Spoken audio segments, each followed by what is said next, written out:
Happy Friday, everybody. Hope you're doing well. This is your host, Brian Hunt, and I want to welcome you to another episode of Risk On, Risk Off. This is our third episode and actually our first for 2023. I hope everybody had a wonderful holidays and spent some relaxing time with your family and friends, wherever you might be, and then ready to gear up and get going for the new year. As we all know, with my show, we like to talk a lot about risk and risk management and heavy concentration in construction and real estate. And to that point, I wanted to bring on talk about in construction. A lot of you know that construction is sort of a old school mentality operation, where it's probably one of the sectors of the economy that's pretty slow to adapt to technology and use technology to make things more efficient or improve processes. So being an old school sort of mentality in construction, I think there's a lot of people out there who are, reluctant to change or willing to bring on new technologies. Because as I often hear is like, I've been doing this for 25 years and making money and make my clients happy. Why would I want to do this? That's kind of like the old adage too, when people used to say like, well, my grandmother used to cook and she didn't need a microwave. And I go, well, that's probably true, but there's a real good reason your grandmother didn't use a microwave. She didn't have one. And if she had one, she'd probably be more than happy to use that new technology to make her life a little bit better.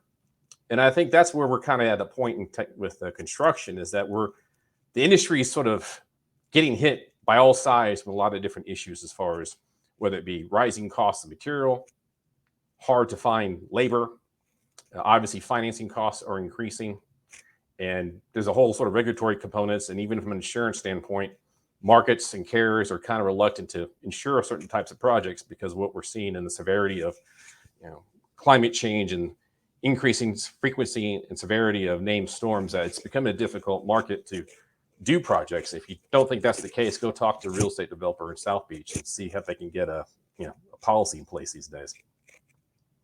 But obviously with economies, there's usually some sort of firm out there that's looking to come in and jump into the void and bring new technologies to alleviate a problem or help solve an issue or just anything, improve the process.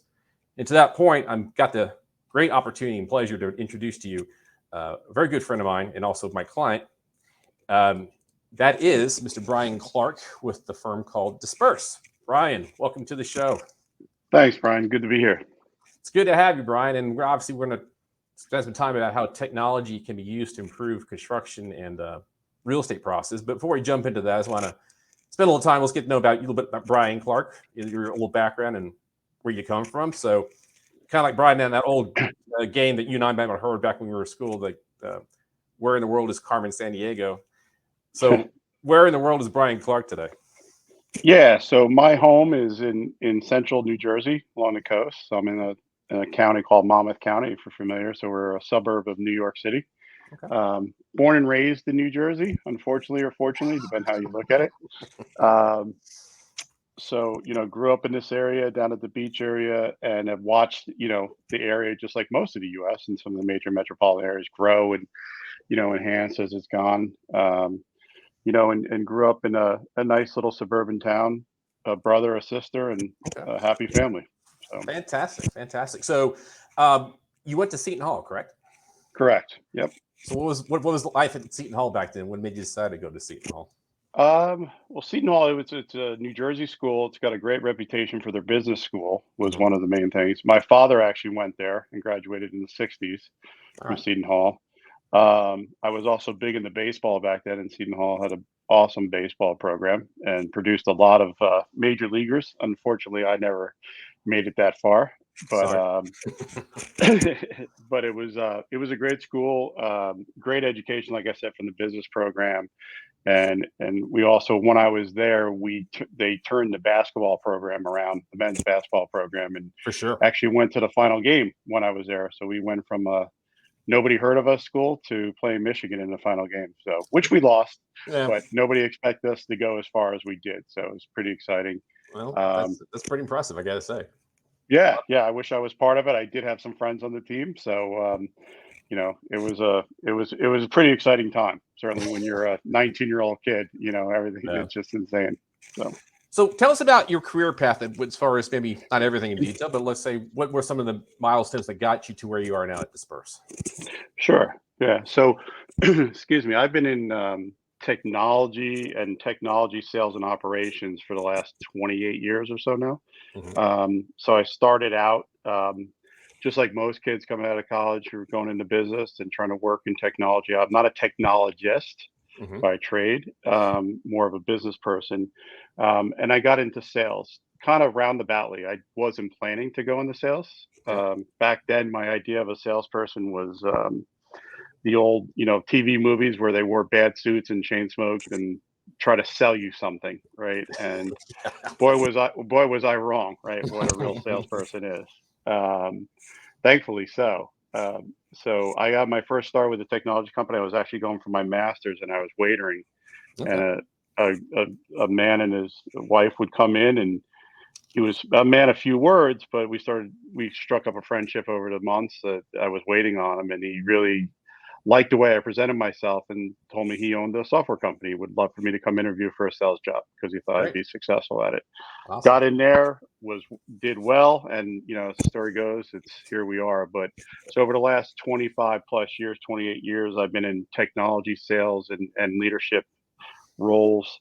Early on, I realized I really enjoy startup type organizations where we can make a difference in an industry and make a change. And so with that, I've been in now, which is called construction tech, for about 20 of those years. Started years ago with a company called Constructware, which was based out of Alpharetta, Georgia. Was one of the first SaaS-based project management solutions that was out there, and that was acquired by Autodesk. And I really enjoyed working there and growing that company and going through the acquisition. But I wanted to do it again and again and again. And because what I really liked in the smaller companies, you can make a difference, right? You can do something that really moves the needle, as they say in the industry. And coming back to Disperse, I left the construction tech space for about 6 years, 7 years. I went into manufacturing side of software. Did a little stint there, helped grow a couple companies, went to the green energy space for a little bit, sold 2 companies, and then I really wanted to get back into construction. I enjoyed the people in construction. They're just down to earth people, right? As you know, Ryan, they're good people.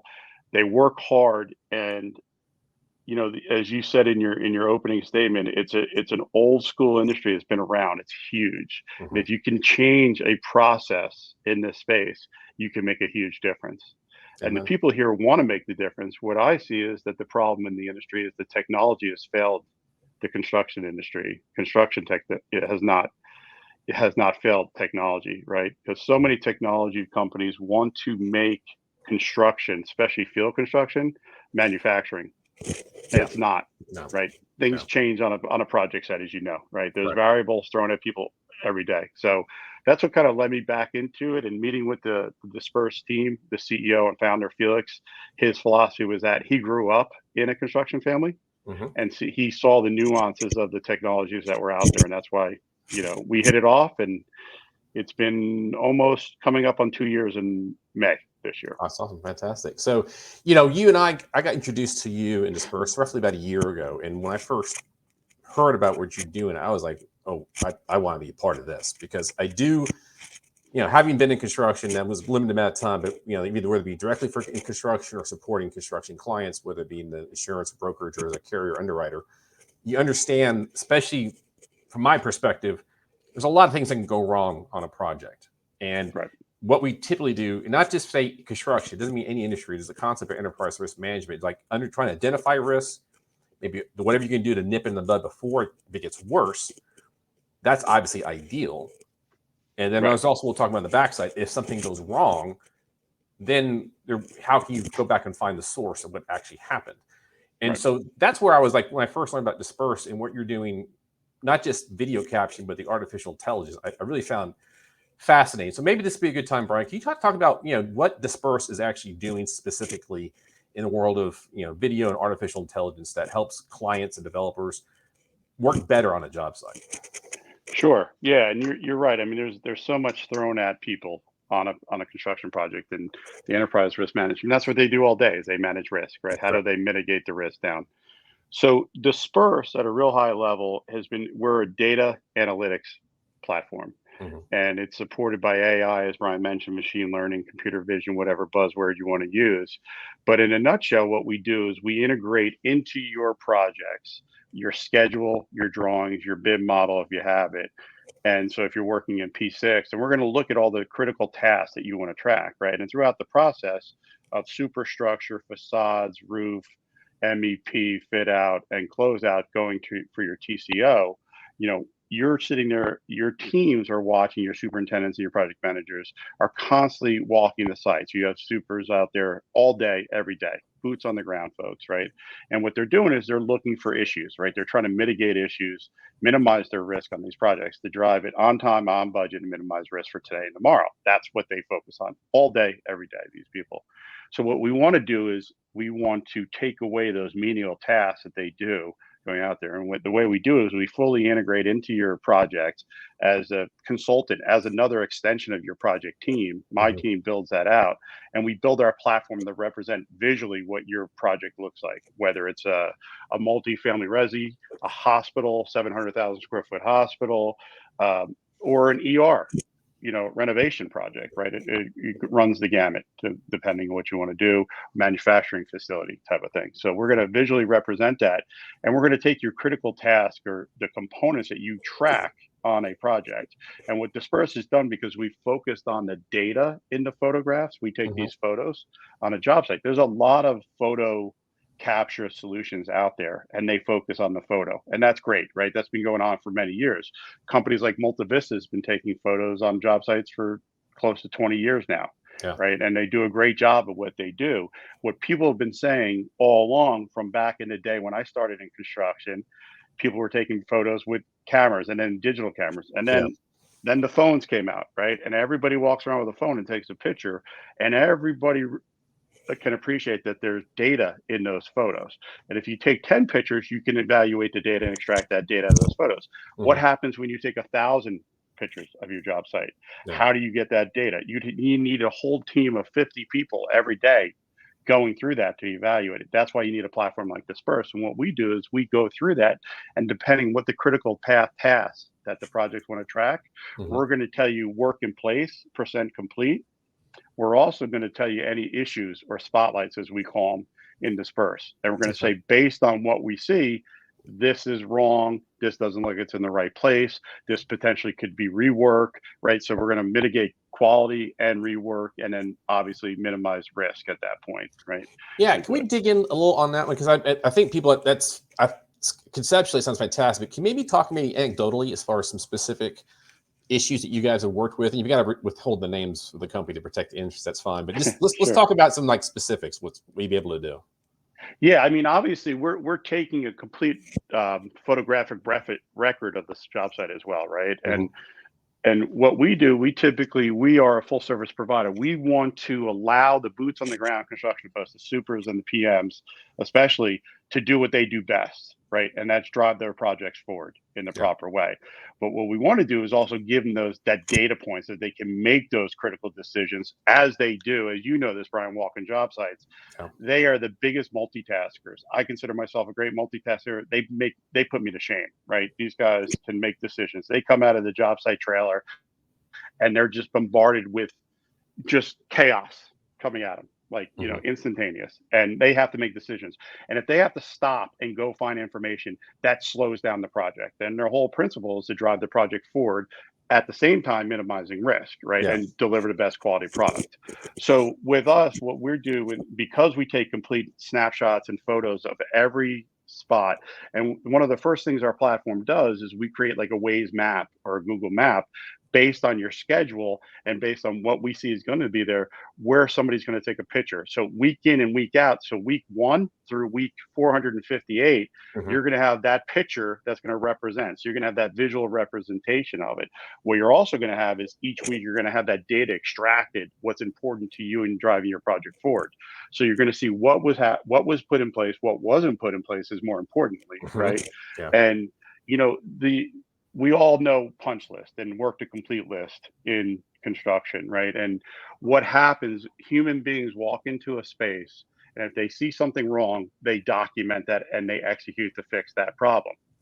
what we hear from our customers, it's the problems that my people don't see is really where the value that you guys bring, because those are the ones that are going to bite you in the end. They eventually could be caught, or maybe they're never caught, Yeah. right? And then maybe they're caught when it's an operations and maintenance thing, and that's a future risk type thing. Or maybe they're caught during punch, and now I have to go back and rip down a ceiling because we didn't insulate the piping up there in the first 3 floors or whatever it may be. These Yeah. are all actual scenarios that we've been through, right? Okay. Or, case in point with COVID, I've had a contractor that had a slowdown claim, a lack of work claim during COVID, and they weren't able to get on site because we were there taking photographs and providing the data, what was actually being done on site, week in and week out, not just capturing where things were being done, but the entire site. They were able to settle the claim for a lot larger sum than what they're expected, right? Yeah. Millions and millions and millions, like triple the size of the sum. Okay, yeah, I want to take that and let's go off on the tangent for a second. I want to come back, but I think this is what my perspective from a risk management, insurance, and mitigation. This is why I really think could be very powerful as far as what this technology, because you really hit on it. Because I would think there's 2 parts here, right? You sort of hit on one, having this documentation visually in a resource and plethora of information go back. It's kind of easy to see what you had and what you had before until that incident occurred. Right. So that from an underwriter claims perspective, that makes that a lot easier for your client to submit the claim to document what happened. Exactly. And then the flip side is that, considering especially if anybody's listening to this right now, if you had to go through your commercial property insurance renewal, you must have found out really bad how those rates are going up right now. If you don't, be prepared. Part of that is that the carriers are getting hit with some pretty substantial losses. You go down to look at what happened recently in Florida hurricane and the amount of severity of the damage that occurred there. So like in my old shop, I used to work at FM Global. Everybody knows it's all about highly protected risk and mitigating on the front side, building to be resilient. Right. From my perspective, when I'm working with general contractor developers and you're placing a builder's risk policy, you're trying to convince that underwriter that, hey, this is all these services, how good are you? Because it's all in the day. You're trying to transfer risk to the underwriter. You're trying to convince that underwriter to sign the pen and put that risk on his book of business. And therefore, he might make profit, he might lose money. Yep. If you've got your service being like, say, I'm the general contractor, oh, by the way, I have Disperse on this project. In my mind, that would go a long way with convincing underwriters to be more willing to take on your risk, because you're going to be documenting things throughout the course of construction and able to pinpoint things before it gets 12 months down the road when you're done. Yeah, exactly. Yeah, and there's the physical documentation with the photographs, obviously, which everybody loves photos, right? Yeah. And we take, on average, when we go out to a job site, anywhere from 1,000 photographs to, we have a couple projects that are, larger projects, 700,000 square foot plus, and we're actively taking 14 to 15,000 photographs a week on our project sites. Wow. So we're documenting every nook and cranny of that building, because you need to understand where your risk, right? It's like having an extra 20 extra super's eyes on your project, really check it out, right? And by doing that, you're minimizing your risk for future, right? But you're also, like you talked about, the supply chain issues, the labor issues, right? All these things put your project at risk, and they put, from an underwriting perspective, they put it at risk because I may have a future claim down the road here, right? So if I can stay ahead of this and I deliver a better quality asset, that's what we're all looking to do, right? Everybody starts out from the developer owner down to the GC, down to the tradespeople. They all come together. We're going to deliver the best quality asset in the right amount of time for the right budget, right? And everybody goes into it with that thinking, that mindset. We're a very positive industry, and we want to continue to do that. But if you have tools that actually capture reality of what's happening in the field in a non-biased way, and it doesn't take a team of 40 people to figure out, to go through those photos, and it serves up to you on a weekly basis by hitting a button, visually represents it to you, that just takes all that risk and mitigation out of there. It helps you deliver a better quality product as well, the asset that we're all looking to do. And it helps keep, what I like to say is, we work in the realities of construction, not conceptual. Like, there's a lot of technology that's built around the way conceptually this is the way construction works. and in the field construction works. The reality is it's a really nuanced industry what we do. It seems simple, but go talk to somebody in New York City who's building one of my clients is building a 482 tower residential high rise, and they're about to go for TCO right now. And go talk to them about the complexities of it, right? And renovation. I mean, you're down in Texas, Brian, where it's ungodly what's going on with all the construction going on, right? And it's nonstop. Then you have the labor issues, you have the supply chain, and you have the cost, you have the interest rates, you have this whole trifecta of everything else that's going on. Yeah. How do you manage that and mitigate that for the best you can, right? And visibility is your best tool. No, and actually, so let me talk, if you don't mind. So can you segment your customers? I mean, I imagine you probably got developers who are coming to you, and then maybe you have general contractors who are coming to you. Is that a fair statement? Is that even split, or are there other clients coming to you for the service? Yeah, so right now, that's the majority of ours is developer owners and general contractors. That's typically who we service. Our GCs will typically get their subs or trades on the platform because it's an open platform for people to join in. It's really up to them what they want to do. But yes, that's what we do. We have had some discussions with some of the larger underwriters about helping the risk and everything. But right now, they're just looking at it and seeing that, hey, this is a tool that can help their clients and obviously mitigate their risk across their portfolio of projects that they're writing. No, I mean, we'll circle back on that. I think that's a very valuable source. But let's talk hopefully we've got some people online. They were, I guess, some general contractors, and we got some developers, and they haven't used this yet. And there's always, cost, and no one wants to spend more money than they have to. So let's talk about first from a developer standpoint. What would you see has been the benefits, or what have been some of the incentives when you talk to developers that they decided to come on and try this, as far as what's in their interest? Why would a developer want to pay for this? Right. Yeah. I mean, typically, as you know, the construction industry, everything's run up through to the owner developer anyway, right? Even if it's gone through the contractor, they're going to try to get reimbursed for it, rightfully so. Yeah. And as I said before, everybody goes in to deliver the best quality asset, right? And if I'm a developer owner, and I, depending if I unload this asset right at completion, or if I keep it, right, by being able to document that, what that's going to do is allow me to have a best quality product over my competitor too, right? Yeah. So if I'm going to sell it and I have a complete history of everything that's been done throughout the whole life cycle of that design build, and I have it and I can prove it. It's like selling a car, Brian. If you're selling a Honda and I'm selling a Honda, same year, same miles, and I have zero documentation, but I just say, yeah, I changed the oil every 3,000 miles and I did all the work I was supposed to do, warranty and thing. And you have a complete listing of every oil change, every maintenance thing you've done, every little bit. Oh, and I have photos of everything to prove it too. And all that history trail behind and all that data and analytics, you're going to sell your car a lot quicker. You're going to get a higher price for it. And your due diligence on that asset, from a building perspective, is going to go down, right? So that's a big value. Now, if the owner or developer plans on keeping this asset, they're going to O&M that facility for the next 3 years, 5 years, 50 years, whatever it may be, right? Yeah. And we all have said for 28 years I've been in this industry that there's value in construction and it gets left behind when we hand over it. Yeah. Why not take that over for the as-built, that digital as-built, and continue to use it?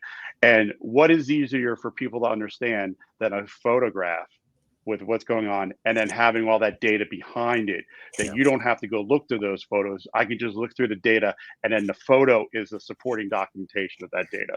Brian, I guess you sit here and talk about this, and that's something I never thought about this, but that makes all the sense in the world, especially a lot of developers who aren't going to necessarily want to manage it. They're looking to build and sell, lease it up and sell it. Right. I mean, I never really thought about that, but that's genius in the sense that you've got, all this documentation to prove that how resilient it was done right, installed right. You've got confidence. The buyer has confidence that they're not going to be stuck with some bill for major repair down the road, because they feel rather confident if everything was done properly, and you've got the proper documentation to show it. That's actually I never thought about that angle. Yeah, it's putting your money where your mouth is, right? It's like, hey, we built the best quality asset, and then, by the way, here's all the documentation to prove it.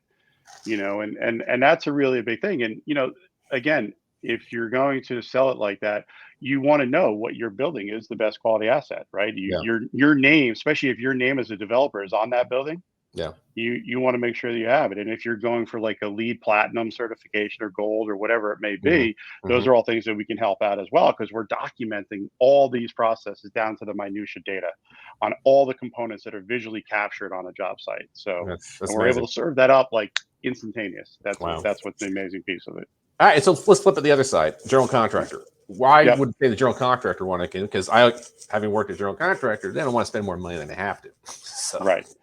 I mean, you know, we all know the problems in GCs today, trying to find laborers, right? Trying to mhm. find people, good, solid people to work. And everybody I talk to has that same problem.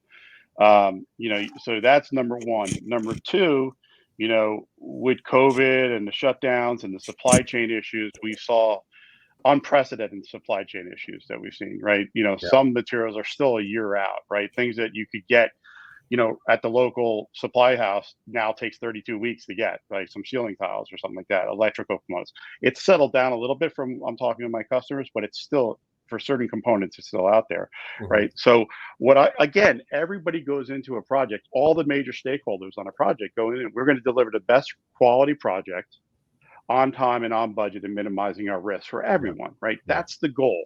And we all go in there and you can call it integrated project delivery, lean construction, whatever, you know, what you want to coin it. But Yeah. we all go in with the same goal to deliver it, right? And from a GC, a CM perspective, you know, what they want to do is minimize their risk and deliver on time. Now, you talked about from a developer standpoint, you know, if I can get this 480 unit for my customer in New York City, apartments, 480 unit apartments, that they get their TCO a month early. What does Hmm. that mean in terms of sales or rents? Right, Yep. that's millions and millions of dollars right there that we can Right. save. Right, Yeah. and those are the kind of the benefits that we're seeing. So from a GC perspective, typically they have those incentives in there to deliver early, right? Deliver better quality products, right? Yeah. Sometimes there's incentives for that. It's also what does it mean? I don't have to go back and do rework, right? I it's think of it as having I don't need to have three supers, even if I could find three great supers to have on my project, Hmm. I can't, right? So maybe I can have one and a half that floats here in another project because we have Disperse as another set of super eyes or project manager eyes, right? Yeah. And then from a PM level, it gives them that complete control that they can access the whole building in the trailer or on the job site, but then have those conversations with your subs right there in the field on an iPad or whatever, a mobile device, bring up the Spurs, see it visually, and talk with your drywall guy and say, hey, I see you, you know, you guys are doing a great job, but on floor 7 and 9 and 10, you know, this whole areas are missing and this is still open and we're about to close in. So Yeah. we need to get back in there and take care of this. We're about to put down the, you know, the ceramic tile, whatever it may be. Right. So those are the things that is going to help drive that project. And really what they're trying to do is drive the project on time and on budget. I keep stressing that because Yep. that's what I hear. That is. That's what's been ingrained in me. And if you think about what, you know, when I have twin boys that are 17 now, and my kids were born when they were little, I was just in the construction space, you know, for a few years. And they used to ask me, Daddy, what do construction people do? Yeah. And I used to say they're firemen and they're babysitters because they put out fires all day and they babysit subs, right? They're managing a project, they're babysitting it, right? And that's what they're doing. They're managing chaos, they're babysitting chaos that's going on all around them. Yeah. Right. So actually, I've got my first question here from my friend Jody Bird, and she's asking the question: do you find you get better performance from everyone involved, as they know the project is being monitored by this type of system? Good question. Yeah, it's a great question, Jody. You know, it's definitely, you know, one of the things that I really liked about when I met with the Disperse leadership team before I came on board, Felix especially, is, you know, we tout our system as a carrot system, not a stick, right? And you know, sometimes people say, yeah, I want a big carrot though, so I can use it as a stick as well. But you know, the reality is if you can get everybody on board early and they know that you have the capability of tracking, what we start seeing is even down to the subcontractor level, what we've seen, Jody, if we get them involved, they see the value because if we're providing value to the owner, the developer, to the contractor, the GC, and it's allowing the tradespeople to know exactly what they need to work on and not have any confusion Hmm. and clarify and streamline these processes for them. It's going to make their job easier too. They're going to be more efficient. They're going to be more profitable. Yeah. Everybody should succeed here. And we've actually had, believe it or not, we've had projects, multiple projects with the same general contractor here in the US, the CM, that has used us in the New York region on about 20 projects, and their subs are offering to pay to use Disperse on their projects because they got the value out of it, right? Mhm. So we're starting to see the value. And listen, when people realize human nature that you don't have control, people take advantage on things too, right? Things starting to go a little sideways, right? Yeah, And maybe New York, little maybe times. yeah, so it takes that, those games, if you will, out of it too. When everybody knows we got control of the situation, Mhm. it kind of just puts everybody focusing on what we're trying to do is, and again, it's to build the best quality asset. Yeah, it's and there is a rhyme to the reason how I've scheduled some of these, like done these couple of these linked, I mean, risk on, risk off. So the last episode I had was a gentleman named Mark Gravely with Gravely PC. He's pretty much the guy when it comes to construction defect insurance. And I kind of asked him that question, knowing that I had you next. Is like, Yeah. so Mark, what exactly is your thought on as far as having technology on these job sites to sort of document what's going on? And he's all for it. And because for him, it's like, obviously he's there to help a client if something goes wrong. And that, to your point, if you have video documentation of that, that unto itself is going to help him represent his client. And let's say insurance carriers like to deny claims sometimes if it's gray. And Right. so he has that ammunition to help reinforce what he's trying to do on behalf of his clients. And that was baked into the cake on the project. And so again, it's about an ounce of prevention Yep. worth a pound of cure, or in that situation, helping your professionals client, your providers help reinforce what you're trying to do on a project. Yeah, and Mark, his whole purpose is to give good advice to his customers, Mm-hmm. right? That's what he's there for. And if you have a fully documented site or project, right away, where that fault lies, right? You Yeah. should, right? And if you do, then you know how to address it. And do you waste a lot of time and money doing that discovery with, I could tell you that, in the past, I've seen you hire investigators to go through all the documentation, months and months, Mm-hmm. hundreds of thousands of dollars, where you can have a push of a button. And that's what we did for our GC client. That the one I talked about, the COVID slowdown, was in the UK, but that's where that happened. And they've told me they typically used to hire investigators to come in and comb through the documents and spend a couple $100,000 doing it. It would take 6 to 8 months. Yep. We did it literally within a couple of days. The report was there and the full documentation, and they were able to send it over, and it was part of our platform, right? No additional cost. And that's another example why, from my perspective, having been on a carrier and knowing and having done, I used to be a forensic accountant. I used to do the analysis of property damage as interruption. I mean, that's another cost saving that the carrier could look into rather than have to pay $100,000 to structural engineers to do the research. You've got the video documentation that should hopefully make the claim more efficient and less gray matter and actually more cut and dry, hopefully. Right. And if we're catching those issues, why they're happening, and fixing them at the point and executing in Disperse, right? Yeah. I should lessen my amount of claims that I have. So in reality, by using a system, a quality and risk management system like Disperse for this, Yeah. I should be able to get better rates with my carriers, because I know by using this, I'm going to maybe have 30 or 40, 50% less claims down the road, right? Potential risk claims, right? That I No. may have, right? So Yeah. it should drive the whole industry to more efficiency and get more, profitability driven back into the industry. No, I mean that's when I first heard about it from the insurance perspective. I think this should be well adapted within the industry, because it's the concept of, like example, I've got another client that does live video monitoring of job sites. They go out, put the cameras on, and they work with a particular carrier, and the carrier almost is either it's like they get a discount to use them, or they say, no, you're going to use this firm because we want to see the monitoring. Because you think about, especially the price of inputs, that it's coming down a little bit, but when copper and lumber were basic gold mines, you're having an increase in stealing of construction material. So having the video monitoring gave the builder's risk underwriter more confidence that this will be a more profitable project versus all the losses. And so it's all about, in this world of insurance, and things are getting more strict and buttoned up, whether it be builder's risk or cyber, you need to convince the underwriter that you're going to be a good project, a good resilient project, and help mitigate the expenses or any potential claims as best you possibly can. And for me, this is where I think the technology of what a Disperse is bringing to the table could be valuable to the insurance market, especially in the property world. Yeah, and I think, you nailed it too for the future stuff too, Brian. And a lot of these cities around the country are passing a lot of laws that you're Hmm. responsible for this building for the next 30 years, Right. and you need to build to those standards. And nobody knows what those standards are going to be. Yeah. But if you got to go back and do a forensic, review of everything every time a new law or a passage gets gone through, Yeah. versus having a system that documented from the time of construction, so you have that complete history trail, potentially that is some savings too. Like we're looking at, especially a lot of with the environmental laws and the carbon emission laws that we're seeing, Hmm. in the industry, those are things that we're looking at as well.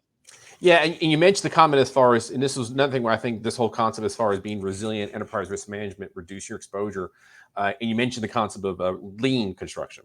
Right. Actually, my next interview after the schedule next for Risk On Risk Off is I've got one of the authors of the book, The Lean Builder, which basically incorporates the concept of lean construction in a novel, but it does a wonderful job. And the whole concept of that is, lean construction, reduce your waste, be efficient, and help reduce, and as a result, reduce your risk exposure. And I think this sort of dovetails very nicely with that whole concept. Yeah, and that's great. I didn't know that you have the person for lean coming in next, because Yeah. we're our next release that we're coming out with right now, our next product release, and we already have in beta in a number of customer sites, is last planner solution, right? And it's a full planning solution. That's it. So it gives you that look ahead, right? Wow. And traditionally you look behind, and what we want to do, what we always say at Disperse, we're giving the ability to look through the windshield versus the rear view mirror. Yeah. We're certainly going to capture everything that's been done, but we want to make sure that we address it before it happens, That's right? right. And if we can get ahead of it and start tracking the root cause of these problems, right? If you had a problem on these sites and it's repeated, like, why would we repeat it again? Right. Yeah. If we have the Yeah. data to do it. The problem is the data has been difficult to have. We have the capabilities to do it now. And if I could start getting to the root cause of those issues, then I could start attacking it. Right. You Yeah. can't fix a problem until you understand you have a problem. And then you need to understand the root cause of the problem. Yeah. So just respectful of the time, a couple things I want to get before we get our final questions. But like obviously your firm has actually a global footprint. And so, and we talk about the AI, it's not just the AI, but you actually have a battery of professionals who are kind of reviewing these things in real time. Do you want to talk about that sort of the depth of your bench you've got? Sure. Yeah. And then, one of the things that, there's a lot of cool buzzwords in the industry, in technology for years, right? Whatever's the latest and greatest. And in the last couple of years has been AI, machine Mhm. learning, computer vision. And we certainly have some really, really smart, way smarter than me, people, that are building that out for us. My chief data scientist has his PhD from Oxford University Data Labs. Wow. So, and he works with the guys who advise like Meta AI and Tesla AI and all these type, just insane. And we are dispersed in that little realm with these same type of class of people. So that's one thing, but technology will only get you so far. And I'm not a data AI guy. So I like to simplify things. And if you simplify it, and if you have children, you'll understand the analogy. I call our platform like the baby. When a baby is born, it doesn't understand anything. You teach it through visuals and repetition. Yeah. And that's what we need to do with our platform, right? And the reason why we're able to track over 500 individual components is from day one, we've taught the baby, the platform. Human beings have taught it what it's seeing. That's a window. Oh, here's another version. And how do you teach that? Through millions and millions of annotated construction photographs, right? And think about a construction site. It's not a manufacturing line where you're making a widget 24/7, nothing Hmm. gets in the way. Maybe you have a person walk by once in a while. Construction site, every minute it changes what you're Yes. capturing, right? Absolutely. So Absolutely. how do you take away all that garbage and process the data that you really want to track, and then how do you visually do it, right? Yeah. So with that, we take a hybrid approach. It's a human plus technology approach. Okay. So we have architects, engineers throughout the country, that throughout the world, that actually QA QC it and continue to teach the baby what it's seeing by extracting the data out of those photos and videos. So what that's doing is we're constantly adding new data sets that we can bring in and integrate to. And as we build out our ecosystem, integrating into like whatever the standard project management tools are, or the standard, scheduling tools or visualization tools, we're constantly building that out, right? Yeah. With that bench of people. And these are construction folks. These are people that have worked on construction projects. So that's why it makes it so much easier for us to continue to grow this out. Well, Brian, I think it's what I think I've loved about being in construction, and I'm also it's a very strong similarity to the insurance world. I told this there's three things. It's like it's a big industry. Everybody knows each other, and don't be a jerk. Your reputation is going to precede you, right? Yep. And to that point, it looks like you and I have a mutual connection with Matt Wheelis. I did not realize that, but Matt and I went to Southwestern University together. So, Oh, I've known Matt forever. so Matt, thanks for contributing. I hope all is well. But this goes to show it is a very small world indeed. So that's fantastic. So Yeah. Hey, Matt. uh, so Brian, we're pumping up against the time here. I want to be respectful, but yeah, before we wrap up, I said let's take a little time and say, talk about business. You're back. I mean, let's talk about Brian. Brian, what do you do when you're not working? So as I mentioned before, I live in New Jersey. I have Mhm. a gentleman's farm, if you will, called All for right. New Jersey's. For Yeah. Texas standard, I have a postage stamp. For New Okay. Jersey, I have a huge piece of property. I have 7 acre little farm.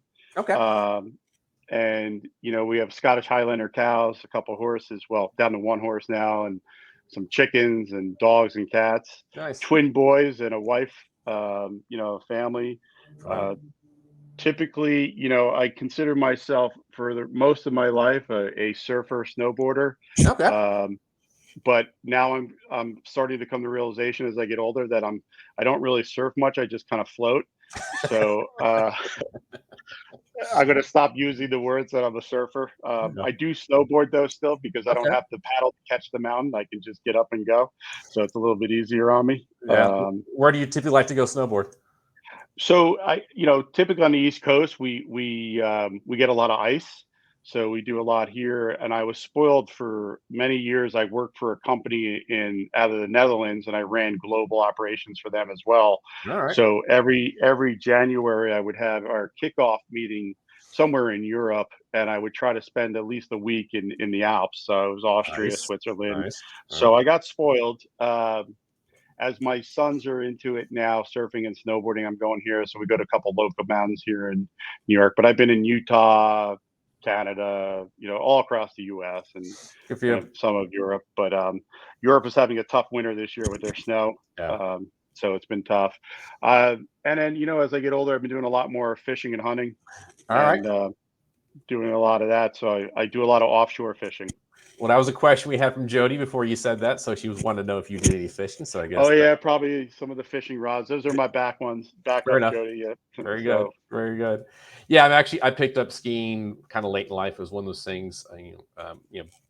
It's an expensive sport. And growing up, my family yeah. didn't have that sort of disposable capital, and it was one of those things I wanted to do before I turned 40, and I wanted my girls to learn it sooner so they could do it later. So roughly about I don't know, show my age, about 12 years ago, 13 years ago, I decided to start going to skiing. So try to go once a month. Once a year. I'm actually Yeah. leaving for Breckenridge 2 weeks from this Sunday. Oh, nice. Yeah, it's nice powder. It's a benefit of Dallas. It may not be the most pretty geographically area around Dallas, but you can jump on a plane and be in Colorado Springs in 2 hours, and on the slopes with another hour after that. So Yeah, in that same day. Yeah, you can't beat same it. day. Yeah. Yeah, Yeah, exactly. Breck is good. That's a great resort. Yeah, Great I area to enjoy stay. it there. So, Brian, as far as there might be any young people out there who are kind of thinking about this industry or career, what would sort of suggestions or advice would you give anybody who wants to maybe get into construction technology field? Yeah, I mean, in construction as a whole and construction technology, I mean, it's a huge industry, as you said, just like Mhm. insurance. And it's continued to be huge. Where they're having, we're all seeing the labor shortages Yeah. in it because everybody wants to go work for the typical technology companies, right? And go work for a Google or whatever and do that. But, Yeah. you know, if you want to work for a construction firm, you're going to work, but you're going to learn how to actually do something, right? And you're going to be, and construction people are some of the best people that I've ever met in my life, right? They're down to earth, they're honest, and they're going to tell you the way it is, especially when Hmm. you go, well, I was going to say, especially in New York, but actually all around the country, Yeah. right? And that's what I really enjoy about it. From a construction to and even construction, adopt technology, understand it, but technology that actually drives your business, not technology for technology's sake. And Right. there's a lot of that goes out there, right? Look at solutions that have been built to solve a problem versus trying to find a problem to solve, right? Awesome. And Yeah. if you do that, and just do something. If you can find something that you love and you can make a living at it, then Jeez, you and I both know that, Brian. That's the best thing in the world. No, it's true. I mean, it got me a while to get to this point in life. And I remember when I was growing up, I was born in Texas, but my parents are from Connecticut, and freshman year of high school, my parents from Texas to Connecticut. So it was a culture shock for many reasons. Oh, yeah. But a lot of my people like live in the Cincinnati. All my friends or parents worked in insurance. I'm like, it seems boring. I had no real interest in getting into insurance or risk. But as my wife kind of twists and turns, you never quite go. Being here in the world of insurance brokers and working with construction firms, I love it. It's right. It took me a while to get here. I'm not sure whether or not I should have done. I liked it done earlier, but wasn't necessarily ready, or I have the right perspective or background I wanted to do yet. But I think everything I've done in my past has got me to this point where I think I'd like to try. I think I do a pretty good job on behalf of my clients to help protect their balance sheet and help them look forward. And for me, I enjoy it. I'm passionate about it. I can't. I'm a kind of guy. I can't phone it in. I've had jobs where it's like, it shows up in my performance. But I think in this, like you said, if you enjoy what you do, you never work a day in your life. And that's for me the blessing I have in this current situation for me. So yeah, I mean, I could tell you from you started out as I'm a customer, right? Yeah. And we became friends over it because of your passion and what you do, and all those things, and you're above and beyond, Thanks. And what we do, and you're always trying to better the industry too, right? Which is great, and that's what we all want to do. Yeah, so if we can do that together, it's all the ecosystem of the people we do, and that's how we're going to make real positive change. Amen to that, sir. Amen to that. So, final question. This has a risk management component as well. So, I do know you're a hunter, and you talk about that, and a lot of my people in construction like to hunt. And not to be, we're going to be polite here, as far as people might disagree with the concept of hunting. Yeah. Maybe want to protest it. So, Brian, would you kind of give us a little story about some individual in New Jersey who wants to protest hunting, please? So, I was talking to Brian about this the other day. So up here in New Jersey, it's not the biggest open hunt state there is, but we have a huge population of white-tailed deer, and I have friends that are chief biologists. One of my good friends I grew up with is chief biologist for the deer herd in New Jersey, and he took me in the woods years ago, and the deer are wiping out the lower forest. So any new growth is gone because of the population, because of the density of the people that we live, the lack of access for hunters and everything, and even our county parks. So our county parks are overrun, and where they're supposed to have 3 to 4 deer per square mile, there's 60 to 70 deer per square mile.